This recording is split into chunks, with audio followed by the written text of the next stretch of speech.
Essa é pra ele. Ronaldo Soares Giovanelli, bom dia! Bom dia, Bibi. Tudo bem? Renata. Pode falar, fala. Hoje, qual foi a inspiração pro figurino? Não, eu só perguntei se tombou um caminhão de melancia aqui perto da Deu uma passadinha no pomar antes de trabalhar de manhã cedo, não é? Ô, Rona, Diga, na Miguel. verdade, nós estamos animados, o Jogo Aberto tá ao vivo, mas a torcida do Flamengo tá delirando. Que apresentação no primeiro tempo, resolveu tudo, já fez 4 gols.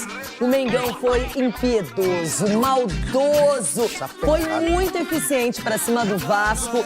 O Vasco, por sua vez, uma crise danada, penúltimo colocado na tabela, perdeu pro rival, foi goleado, protestos em São Januário, muitas críticas à nova direção, a maneira como o Vasco foi montado, ao Barbieri também, aos jogadores.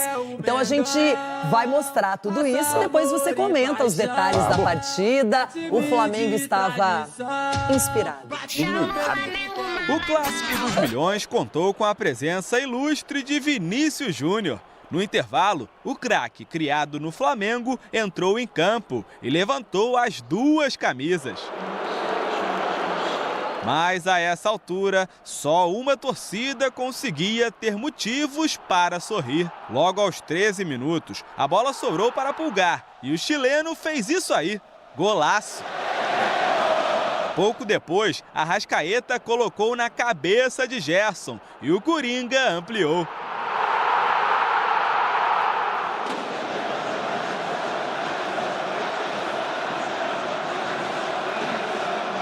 Na primeira chance do Vasco, Pedro Raul acertou a trave. Arrascaeta foi outro que, por pouco, não balançou a rede.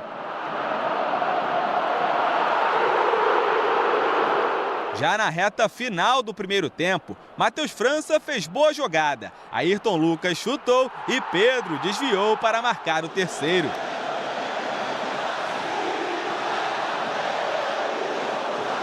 Nas arquibancadas, a torcida vascaína perdeu a paciência.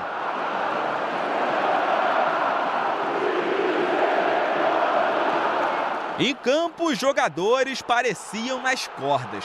Ayrton Lucas ganhou na corrida. Com frieza, driblou o goleiro e aumentou a goleada. Foi o 6º gol do agora lateral da seleção brasileira na temporada. Nunca tinha feito tantos gols assim na temporada, né? Então, venho procurando melhorar a cada treino, né?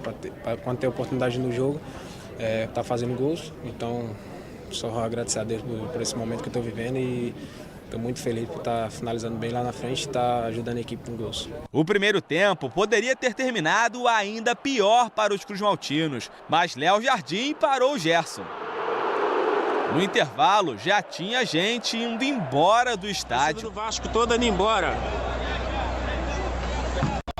Primeiro tempo, ó. Na etapa final, o Vasco voltou melhor, dando trabalho a Matheus Cunha.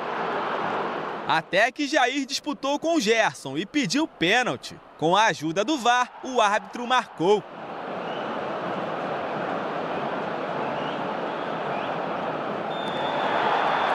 O próprio Jair cobrou e fez.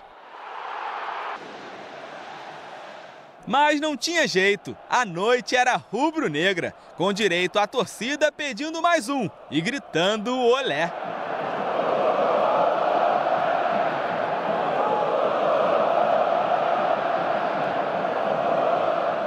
Eu sei que a torcida esperava um placar mais elástico, né? Mas a gente tem 2 jogos muito difíceis pela sequência, então dá sequência, porque vem muita coisa pela frente ainda. A volta do Clássico dos Milhões à Série A não foi nem de perto do jeito que os cruzmaltinos esperavam. Desde 2015, o Vasco não vence o Flamengo em jogos do Campeonato Brasileiro.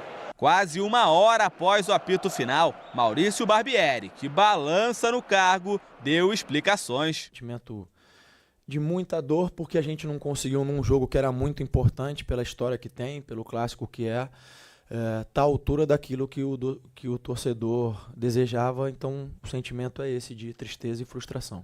O Vasco é o penúltimo colocado dentro da zona de rebaixamento. Depois do clássico, São Januário foi alvo de ataques com fogos de artifício.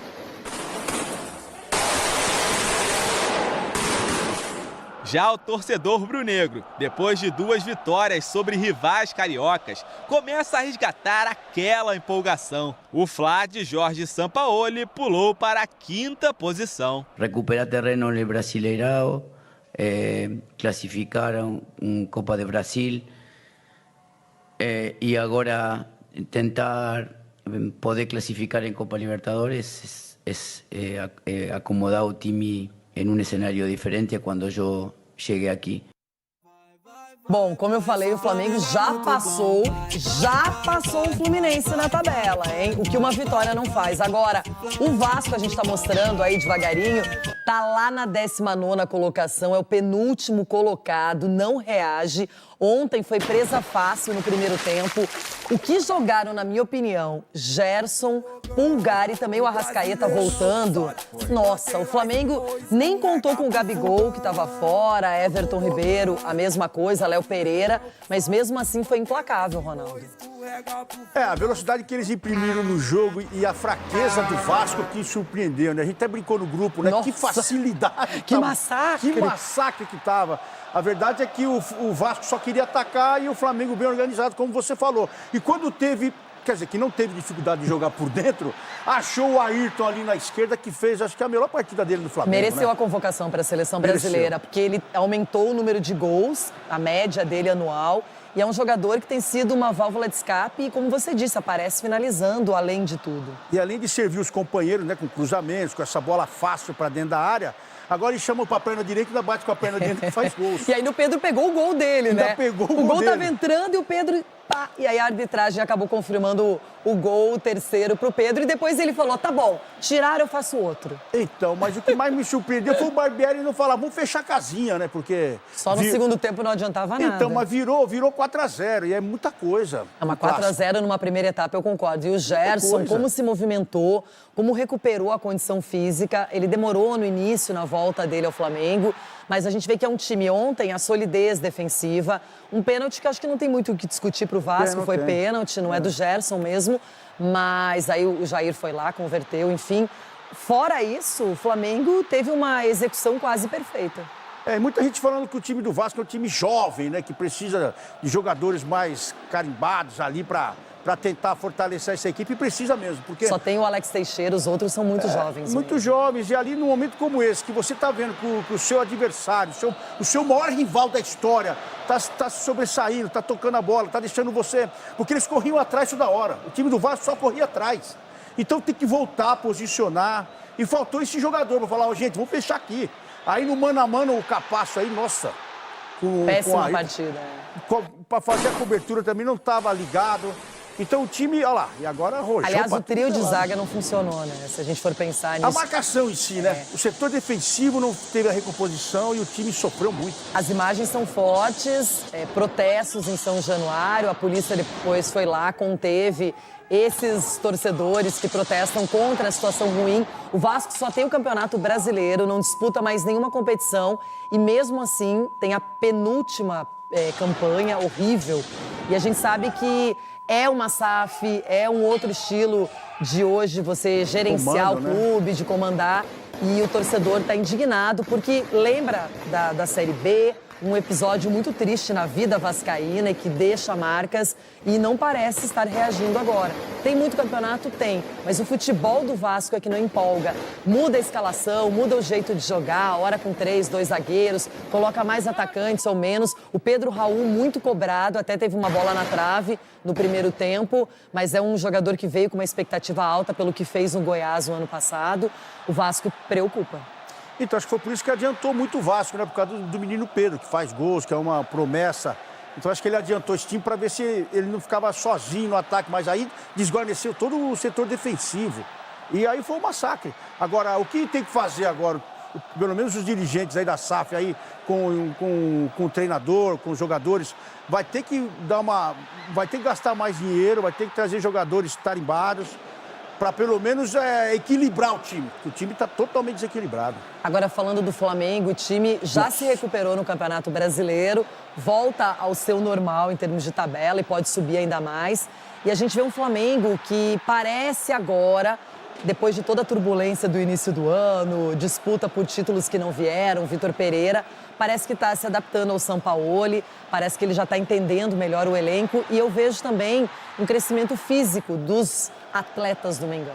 Entenderam mais que o treinador quer, né? Que o treinador não para na beirada de campo, né? O São Paulo, ele não para, ele estiga os jogadores, ele vai, ele cobra, ele quer pegar a bola do jogo e entregar pro jogador.